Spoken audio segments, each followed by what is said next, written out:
Bonjour, c'est Jules Lavie pour Code Source, le podcast d'actualité du Parisien. Il s'est fait élire député pour la première fois en 2017. Un peu moins de 7 ans plus tard, il est Premier ministre.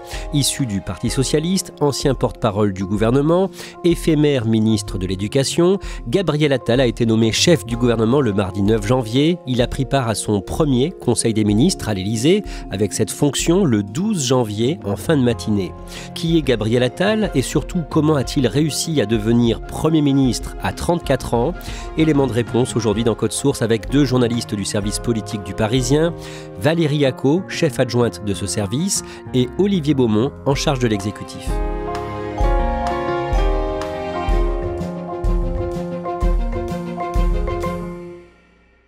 Olivier Beaumont, le mercredi 20 décembre, Emmanuel Macron est l'invité de l'émission C'est à vous sur France 5. Le président prend la parole au lendemain du vote du projet de loi controversé sur l'immigration. Et pendant cette longue interview, il a des mots élogieux pour le ministre de l'Éducation Gabriel Attal. Que dit le président et comment réagit l'intéressé ? Effectivement, il a entrepris par Anne-Elisabeth Lemoine sur le ministre de l'Éducation nationale et on est surpris parce que Emmanuel Macron fait un quasi-adoubement présidentiel pour Gabriel Attal. J'avais là un responsable politique, d'abord qui partageait mes combats depuis le début, avait l'énergie, le courage de mener les combats nécessaires. Et il fait bien à la tête de l'école et il fait en continuité avec ce que, depuis 2017, on a voulu bâtir. Comment réagit Gabriel Attal à ça ? Gabriel Attal, il est devant son écran de télévision, il ne s'y attendait pas, il est forcément très flatté. Et j'ai eu l'occasion d'échanger avec lui quelques jours plus tard, c'était au lendemain de Noël, et je lui ai demandé justement qu'est-ce qu'il avait pensé de ça. Et il a ces mots qui aujourd'hui prennent encore plus de sens, je le cite, « Certains au gouvernement avaient une vie politique avant l'arrivée au pouvoir d'Emmanuel Macron, ce n'était pas mon cas. » Et il a cette phrase « Je lui dois tout ». Vous allez nous raconter comment Gabriel Attal a réussi à succéder à Elisabeth Borne à Matignon, moins de 3 semaines après cette interview. Mais d'abord, vous allez nous retracer brièvement son parcours. Gabriel Attal a 34 ans. Il est né le 16 mars 1989 à Clamart, dans les Hauts-de-Seine. Au niveau personnel, il a été pacsé avec l'homme politique Stéphane Séjourné, l'un des cadres du mouvement d'Emmanuel Macron, mais ils sont aujourd'hui séparés. Valérie Yacot, qu'est-ce que l'on sait de sa vie avant la politique ? Gabriel Attal, il est plutôt bien né, il est né du bon côté de la barrière, comme on dit. Son père, Yves Attal, est un avocat puis un producteur de cinéma. Il est d'origine juive tunisienne. Sa mère, elle est d'origine russe, de la noblesse russe. Donc la religion de Gabriel Attal, c'est orthodoxe. Sa jeunesse, il la passe dans les beaux quartiers. Il est élève au lycée, à l'école alsacienne, qui est un lycée très huppé et très élitiste parisien. Dans ce lycée, d'ailleurs, pour la petite histoire, on peut noter qu'il a rencontré Joyce Jonathan, qui est une chanteuse, qui a été son premier amour. Ensuite, la politique, ça n'a jamais été très loin de sa vie. D'ailleurs, il dira lui-même que sa vocation politique, c'est ses parents qui lui ont donné quand ils l'ont emmené le 1er mai 2002 dans une manifestation contre l'arrivée de Jean-Marie Le Pen au 2e tour de l'élection présidentielle. Donc c'est là où ça arrive. Il prend sa carte au PS en 2006 pour soutenir Ségolène Royal. Il côtoie le PS, il chemine avec eux et il rentrera en 2012 au cabinet de Marisol Touraine, qui à l'époque est ministre de la Santé. Et il sera d'ailleurs le plus jeune conseiller ministériel du gouvernement sous François Hollande. Il est ensuite marqué par un drame personnel. Son père meurt en 2015. Au niveau politique, l'année suivante, en 2016, il rallie le ministre de l'économie Emmanuel Macron dans sa campagne pour la présidentielle 2017 et il se fait élire député dans les Hauts-de-Seine en juin 2017. 1 an et demi plus tard, le Premier ministre Édouard Philippe le nomme secrétaire d'État chargé de la jeunesse. À partir de là, Olivier Beaumont, il occupe des ministères de plus en plus importants au fil des remaniements. Gabriel Attal, ce qu'on retient de son expérience ministérielle aujourd'hui, c'est qu'en 4 ans, il aura occupé 4 fonctions. La première, secrétaire d'État à la jeunesse en 2018. Ensuite, il devient porte-parole. C'est là qu'il va commencer à vraiment se faire connaître du grand public, où on va découvrir un jeune homme politique qui a le sens de la répartie, de la punchline, un énorme bosseur aussi, qu'il est difficile de contrer sur les plateaux télévisés. Donc c'est là où on voit que les adversaires ont du mal, en tout cas ils découvrent une bête politique qui est en train d'émerger. Et puis après, il y a son passage au compte public, passage très important aussi parce que c'est là où il va quelque part expérimenter ce qui lui arrive aujourd'hui à Matignon, parce qu'il va recevoir un à un, notamment tous les membres du gouvernement au moment des discussions budgétaires. Et puis ce passage éclair à l'éducation nationale, seulement 5 mois et 20 jours. Olivier Beaumont, quand il est nommé ministre de l'Éducation le jeudi 20 juillet 2023, sa nomination surprend, étonne ? Oui, cette nomination surprend pour 2 raisons. La première, c'est son jeune âge. On n'avait jamais vu un locataire rue de Grenelle aussi jeune sur un ministère aussi important. Lui s'en défend le jour de la passation de pouvoir en disant que son âge n'est pas incompatible avec de lourdes responsabilités. Mais ce qui va surtout circuler et surtout être très commenté, y compris au sein du milieu syndical, c'est son parcours, qu'a rappelé juste avant Valérie, c'est-à-dire ce passage au sein de cette fameuse école alsacienne. Et Gabriel Attal s'en défend le même jour, le jour de son arrivée, en disant oui, j'ai été à l'école privée, donc il assume, il ne bronche pas, et il dit « Je n'ai pas à renier ou à m'excuser pour ce choix qu'ont fait mes parents à l'époque ». Valérie Acco, le dimanche 27 août, à quelques jours de la rentrée scolaire, Gabriel Attal est sur le plateau du journal de 20h de TF1 et il fait une annonce concernant le port de l'abaya, un vêtement qui couvre tout le corps et qui est considéré par le gouvernement comme un signe ostentatoire de la religion. Que dit-il ? Il annonce l'interdiction de l'abaya à l'école. J'ai décidé qu'on ne pourrait plus porter l'abaya à l'école. Il y a vraiment sur cette question de l'abaya, et je l'ai mesuré en échangeant avec les chefs d'établissement cet été, leurs représentants, une attente de règles claires au niveau national. Elle est donc donnée. Son argument, ce qu'il met en avant pendant ce 20 heures, c'est vous rentrez dans une salle de classe, vous ne devez pas être capable d'identifier la religion des élèves en les regardant. Donc c'est pour ça qu'il met en place cette mesure, et ça fait beaucoup de bruit à quelques jours de la rentrée. À la fin du mois de septembre, l'actualité est marquée par le suicide d'un lycéen de 15 ans, Nicolas, victime de harcèlement scolaire à Poissy dans les Yvelines. Avant la mort de l'adolescent, ses parents avaient reçu une lettre de menace de la part du rectorat de Versailles. Comment Gabriel Attal réagit à cette polémique ? Il réagit très très vite. Dès le lundi qui suit ce drame, il réunit tous les recteurs pour leur donner des consignes, en clair pour leur dire vous arrêtez d'envoyer des lettres de cet acabit aux familles, parce que c'était un peu une lettre type. Il secoue un petit peu l'éducation nationale là-dessus. Et puis ce qu'il fait, il y avait un plan harcèlement qui était en préparation, fait par le gouvernement. Il reprend entre guillemets un petit peu la main sur ce plan harcèlement, qui sera malgré tout annoncé par Elisabeth Borne, mais il annonce plusieurs mesures, notamment peut-être une des plus emblématiques, ce sont ses cours sur l'empathie. C'est une expérience qui est menée au Danemark et qu'il souhaite importer en France. Le dimanche 5 novembre, devant les caméras du magazine 7 à 8 sur TF1, il raconte lui-même le harcèlement qu'il avait subi à l'école. Il raconte effectivement, il personnalise, il raconte que lui-même, quand il avait 14-15 ans, il a été victime de harcèlement, même de cyberharcèlement de la part d'un de ses camarades de classe. Il explique qu'à cette époque, c'est que ce camarade de classe convoitait une jeune fille avec qui Gabriel Attal était allé au cinéma, et qu'à partir de là, ce camarade de classe le harcèle et a une approche homophobe en fait, met en avant l'homosexualité qui est supposée à l'époque de Gabriel Attal. Évidemment, quand je voyais des messages qui me traitaient de PD, de tafiole, j'avais pas envie d'aller en parler à ma famille parce que je me disais, si je leur en parle, ils vont me dire mais pourquoi est-ce qu'il dit ça ? Et on allait rentrer dans une discussion dans laquelle j'avais pas forcément envie de rentrer à cette époque-là avec ma famille. Et donc il explique sur le plateau de 7 à 8 qu'il le fait pas pour faire un grand déballage personnel, mais qu'il le fait au contraire pour tous les enfants qui sont victimes de harcèlement scolaire, pour qu'ils sachent que on peut guérir, on peut s'en sortir. Un mois plus tard, le mardi 5 décembre, Gabriel Attal annonce une série de mesures destinées à améliorer le niveau des élèves.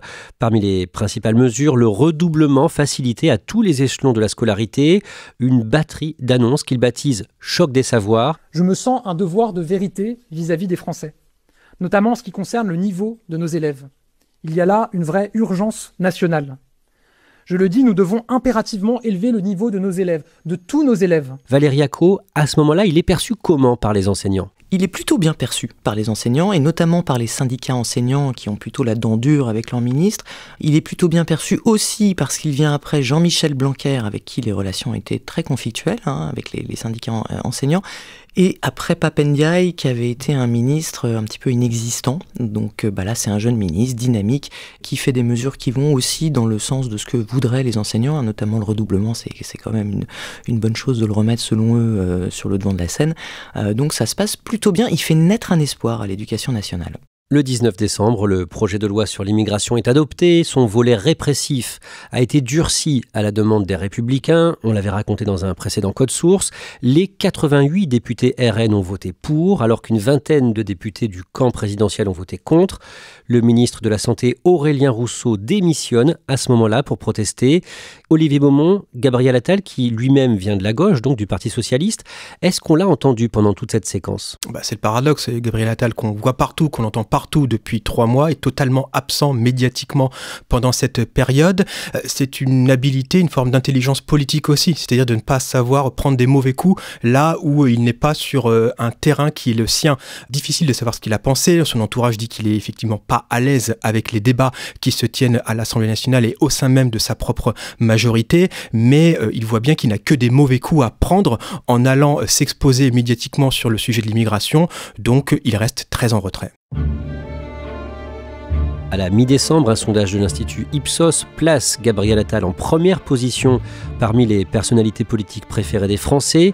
Et le 28 décembre, Olivier Beaumont, vous écrivez dans Le Parisien que cette popularité fait, je cite, des jaloux dans les couloirs du pouvoir. Oui, parce qu'on voit bien qu'une bête politique est véritablement en train d'émerger. Gabriel Attal, il prend la tête de ce baromètre de popularité devant Édouard Philippe, qui était le number one depuis plus d'1 an déjà. Donc c'est déjà un signe, parce qu'Édouard Philippe, à l'heure où on se parle, c'est celui qui est le favori, en tout cas dans l'optique de la présidentielle 2027. Donc semble déjà se dessiner vis-à-vis de cette personnalité une potentielle rivalité. Et Gabriel Attal marque beaucoup de points. Il est omniprésent dans les médias, c'est quelqu'un qui fait beaucoup de com, qui le fait savoir et qui ne manque pas de talent. Dans un gouvernement qui en manque parfois, c'est forcément facteur de créer des jalousies. Et puis il y a cette fameuse une qui va être très commentée en interne, cette une de la Tribune dimanche, où on voit Gabriel Attal en quasi pleine page en photo, mimant la photo officielle du président de la République Emmanuel Macron, et avec ce titre, les secrets de sa prise de pouvoir. Mais jusqu'à quelle prise de pouvoir va-t-il aller ? Qui sont les ministres rivaux de Gabriel Attal ? C'est difficile de répondre à cette question parce que quand on les interroge, ils lui reconnaissent tous un talent. Ils sont quand même bluffés par cette personnalité qui, aussi jeune, a autant de sens politique. Donc ça, c'est à mettre dans les bons points. En tout cas, il y a beaucoup de méfiance, clairement, parce qu'ils ringardisent déjà tous ces vieux loups, ces vieux cadors de la politique qui espèrent à un moment donné peut-être que leur tour viendra, les Bruno Le Maire, les Gérald Darmanin et peut-être d'autres encore. Ceci dit au passage, entre Bruno Le Maire et Gabriel Attal, les relations sont plutôt bonnes. Quand ils étaient à Bercy, ça s'est toujours très très bien passé et il y a une vraie complicité entre les deux. Donc là, c'est difficile de parler de jalousie, par exemple. En tout cas, on voit bien que c'est une personnalité qui ne laisse pas indifférent. Après le vote du projet de loi sur l'immigration, boudé par un nombre record de députés de la majorité, les rumeurs d'un changement de Premier ministre se font de plus en plus présentes. Valérie Acco, pourquoi ? Parce que cette loi, elle est certes votée, mais elle a été votée dans la douleur et à quel prix ? Elle est votée avec une majorité qui se fracture. Il y a eu effectivement 20 députés qui n'ont pas voté de la majorité présidentielle, 17 qui se sont abstenus. Elle a été votée avec les voix du Rassemblement national, même si effectivement dans le camp présidentiel on essaye de dire que pas du tout, mais enfin de fait les 88 députés du RN l'ont votée. Et cette loi, c'était pas du tout ce que le gouvernement avait en tête au départ. Elle est beaucoup plus à droite que ce qui avait été envisagé quand elle avait été mise sur les rails il y a plus d'1 an et demi.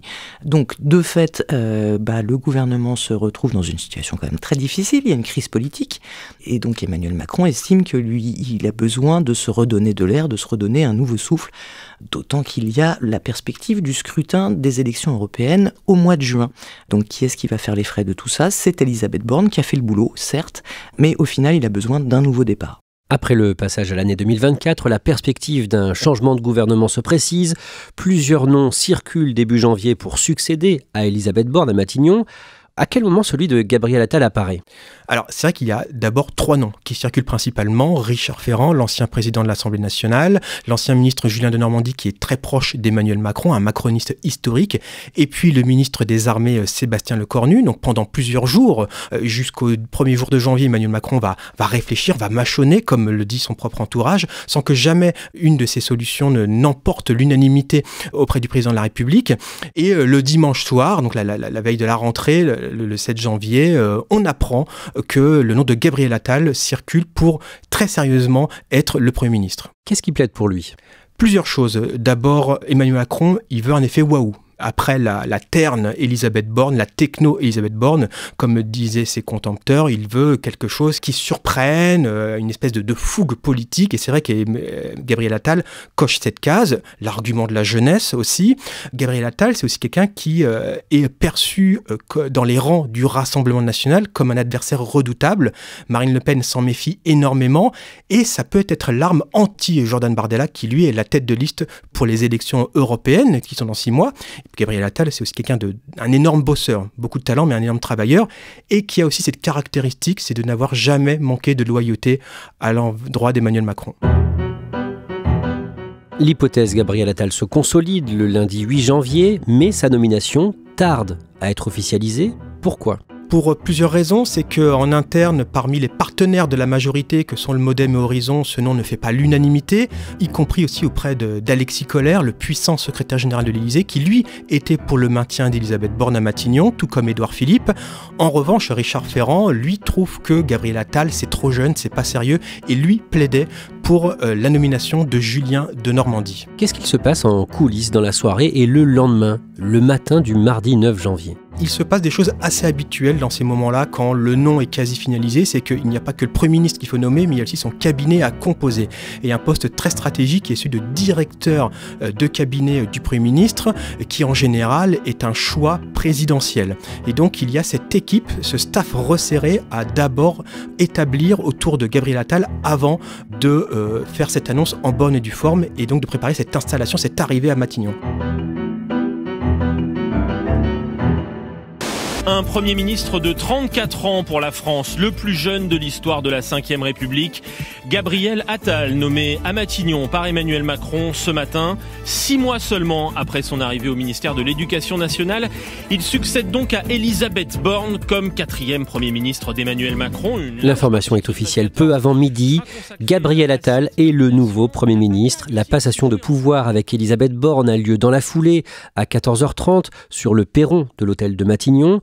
Olivier Beaumont, décrivez-nous ce moment.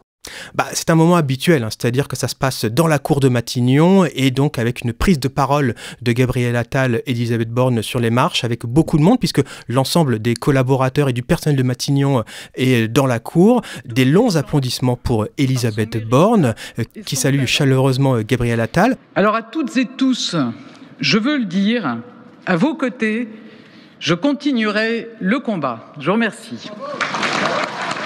Un Gabriel Attal qui est déjà dans les habits du Premier ministre, c'est-à-dire qu'il y a cette longue veste hivernale qu'il porte, ça lui donne un peu de stature. Je le dis d'emblée, mesdames et messieurs, j'emmène avec moi, ici, à Matignon, la cause de l'école.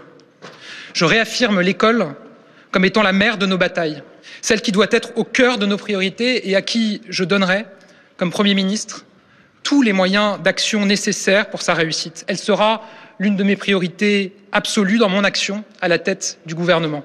Et ce qui marque aussi les personnes qui assistent à cette passation de pouvoir, c'est la mine assez fatiguée de Gabriel Attal. Il a fini 2023 assez éreinté par tous les chantiers qu'il a eu à traiter à l'Éducation nationale et on devine effectivement que la nuit a dû être assez courte. Le jeudi 11 janvier, en fin de journée, les noms de 14 ministres sont dévoilés. Les secrétaires d'État seront nommés plus tard. Il y a beaucoup de confirmations, comme Bruno Le Maire à l'économie ou encore Éric Dupond-Moretti à la justice. Et la surprise, Rachida Dati à la culture. Stéphane Séjourné, lui, devient ministre des Affaires étrangères. Dans la foulée, Gabriel Attal est invité du 20h de TF1 et il se présente comme un Premier ministre de l'action. Moi, ce que je veux, c'est de l'action, de l'action, de l'action. Des résultats, des résultats, des résultats. Et puis c'est l'énergie des femmes, des hommes, engagés à 200% pour répondre aux attentes des Français. Le lendemain matin, à 11h, à l'Élysée, Gabriel Attal participe à son premier Conseil des ministres en tant que chef du gouvernement. Valérie Acco, sa nomination est symbolique et stratégique à plus d'un titre. Déjà, effectivement, Gabriel Attal, c'est déjà le plus jeune Premier ministre de l'histoire de la Ve République, c'est pas rien, il n'a que 34 ans, c'est un record. Il y a aussi un autre aspect, c'est la première fois qu'on a un Premier ministre qui parle ouvertement de son homosexualité, on sait qu'il a été en couple avec Stéphane Séjourné. Ce qu'il y a aussi, c'est qu'il vient des rangs de la gauche, après une période où on a quand même accusé le gouvernement de se droitiser, notamment dans le cadre de la loi immigration. En même temps, Gabriel Attal, il a beau être un ancien du PS, il n'est n'est pas quand même un macroniste de gauche revendiqué. Il n'a jamais voulu prendre la tête de l'aile gauche de la Macronie, ça n'a jamais été son sujet. Et puis aussi, ce qu'il faut souligner, c'est que il est très jeune, et à qui est-ce qu'il doit tout dans sa carrière politique ? C'est quand même pour l'essentiel à Emmanuel Macron. Donc c'est quand même clairement l'homme de confiance d'Emmanuel Macron. Évidemment, Gabriel Attal a beaucoup de travail devant lui. Olivier Beaumont, il n'a pas plus de majorité absolue à l'Assemblée qu'Elisabeth Borne.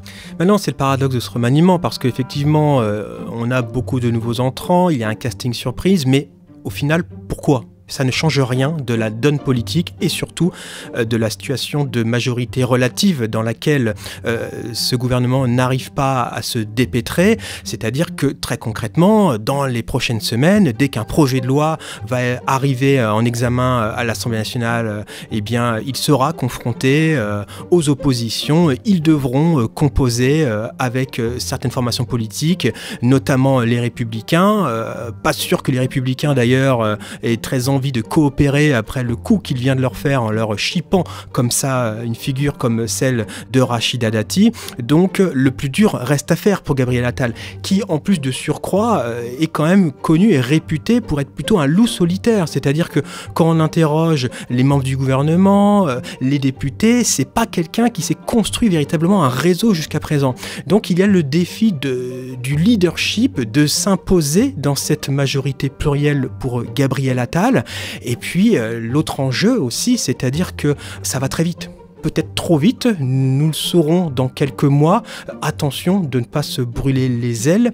Le statut de chouchou n'est jamais vraiment quelque chose de profitable sur le long terme. L'histoire politique l'a plusieurs fois démontré.